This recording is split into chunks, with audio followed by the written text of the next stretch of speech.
외국에서 온 탄비는 성실하고 다정한 동료입니다.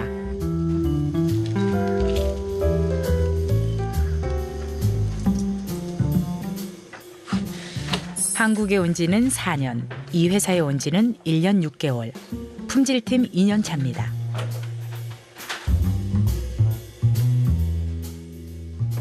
엄마의 쓰는 필요하는 용돈만 보냈어요.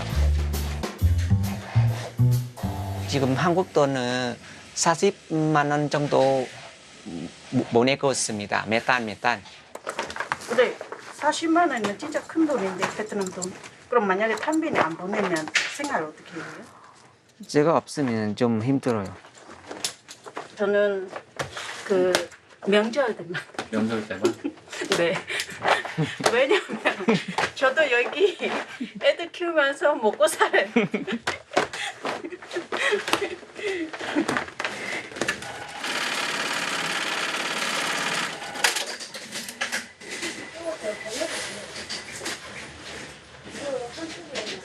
제가 한국에 처음 왔을 때 한 3, 4년 정도는 제가 받던 월급의 90% 정도는 엄마한테 보내드리고 남는 거는 제가 여기 생활비 하고 남는 거는 제가 모아가지고 땀이나 그런 거 삽니다.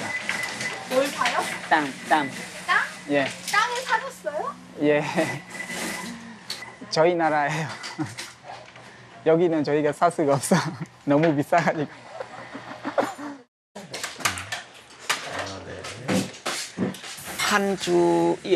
일주에 3번 정도, 3, 4번 정도 환율이 확인했습니다. 오늘은 한국 돈 인원은 베트남 돈은 17.8동 정도예요. 그래서 17.8배 많아요. 1년간은 매달 40만 원씩 고향으로 송금했지만 엄마가 받는 베트남 돈은 매달 달랐습니다.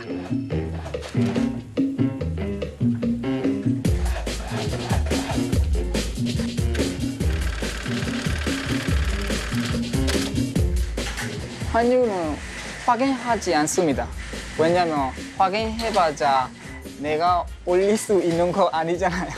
내가 내릴 수 있는 것도 아니잖아요. 한국 돈 10만 원 보내면 저희 나라도 22만 원, 3만 원 그 정도요. 왔다 갔다 죠.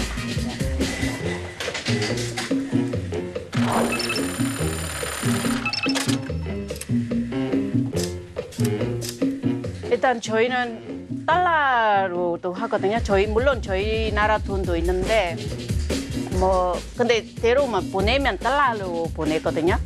보통은 100달러, 150달러. 리엘화, 원화의 환율도 변화무쌍합니다.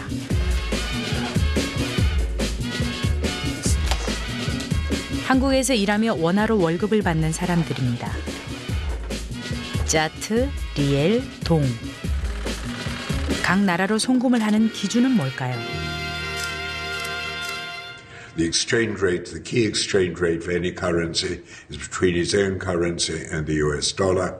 When a currency is dominant, it is easiest to put that currency as the price for exports and imports. So the most commodities, like oil and so on, are priced in dollars in the key currency.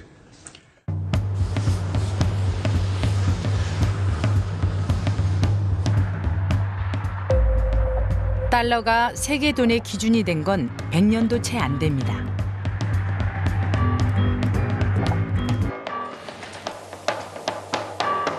Designed to establish the economic foundations of peace on the bedrock of genuine international cooperation. 제2차 세계대전 말 44개국이 미국 브레턴 우즈에 모였습니다. 국제통화를 결정하는 회의에서 약속을 하죠. 금 본위제. 금 1원스는 미국 돈 35달러에 고정시키고 다른 나라 돈은 미국 돈 달러에 고정합니다. 달러가 기축통화가 됐고 세계 모든 나라가 달러를 모으기 시작했죠. But when the promise of the United States to pay anyone gold in exchange for US dollars at $35 per ounce of gold really did not understand, in my opinion, the dynamics of money, because it's eventually going to collapse if you promise a fixed commodity in exchange for your fiat money. 베트남 전쟁엔 막대한 비용이 들었고 미국은 미친 듯이 돈을 찍어내야 했습니다.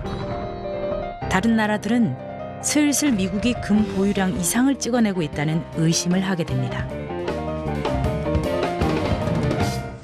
As a result, since especially the Vietnam War was very far from popular, so they couldn't raise taxes and resorted to some money printing. Inflation followed, and that weakened the dollar. That as that went on, they would not be able to hold on to the backing of gold. So people in different parts of the world were taking actions to protect themselves against that. 가장 먼저 서독이 탈퇴합니다. 프랑스는 보유한 달러를 금으로 바꿔달라고 요구하죠. 주요 국가들이 앞서거니 뒤서거니 미국을 압박합니다.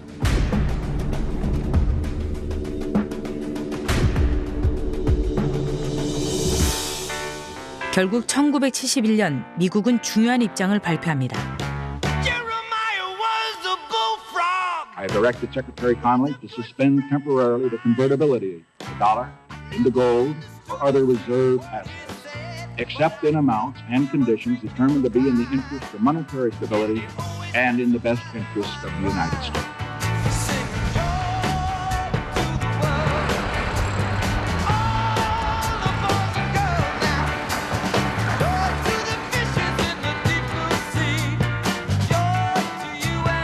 잠시 그 지위가 흔들리긴 했지만 달러는 여전히 기축통화입니다. 압도적인 군사력, 외교적 영향력, 무엇보다 전 세계가 가장 신뢰하는 돈이죠.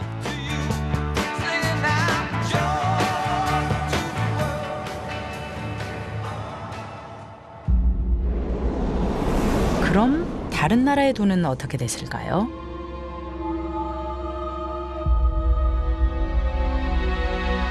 통화 정책이 더 중요해집니다. 돌이킬 수 없는 잘못을 하기도 하죠.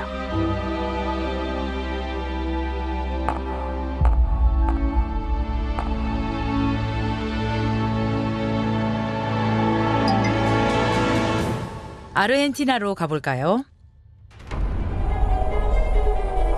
최근 물가 상승률이 200%를 넘어서며 33년 만에 최고 수준으로 치솟았습니다. 인플레이션을 넘어 초인플레이션. 돈을 마음껏 찍어낸 결과죠. 아르헨티나 페소를 달러와 비교해 볼까요?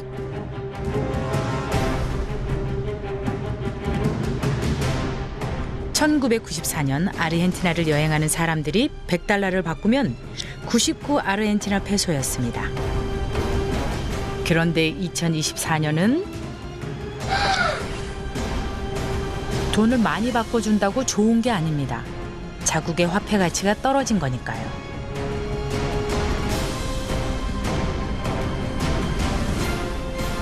외환 보유액. 국가가 보유하는 달러의 양은 국가의 힘을 나타내기도 합니다. 이 돈의 전쟁에서 달러를 자국 화폐로 가진 미국이 승자입니다.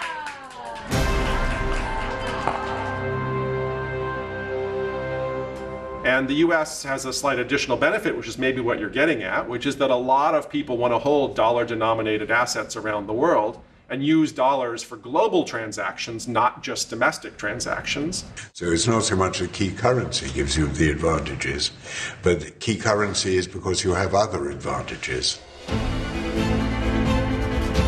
미국은 기축통화국이 되면서 돈을 많이 찍어내도 그다지 신뢰가 떨어지지 않는 이점이 생깁니다.